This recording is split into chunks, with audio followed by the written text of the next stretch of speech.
Hello everybody, thank you for joining me. Today is Holocaust Memorial Day, but it was on the 20th of January 1942 that a group of about 15 or 16 top officials from the Nazi government met at Wannsee, a lake just outside Berlin, in order to plan the Holocaust. On the agenda was just one item. They didn't talk about murder, of course. They talked about reduction, about removal. They talked about evacuation. But what they effectively did, those 15 or 16 men sitting round a meeting with cognac and nibbles, was to plan the most horrific destruction of human life that we've ever known. And the thing that struck me as remarkable reading about this was not just that it only took them 90 minutes to sort out the whole procedure, but that these were ordinary people. They weren't particularly wicked or evil people. They were people, bureaucrats, people just doing their job. It reminds me of a phrase Hannah Arendt uses in her talking about the trials of war criminals in Nuremberg, the banality of evil.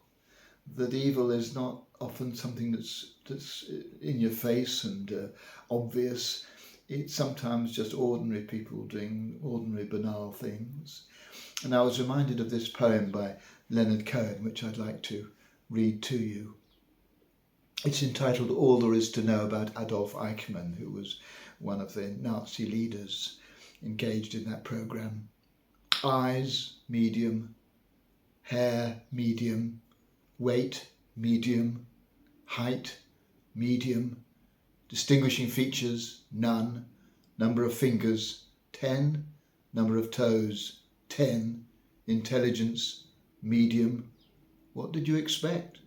Talons, oversized incisors, green saliva, madness? And Leonard Cohen there is making the same point, that it's often just through ordinary people that evil can be perpetrated.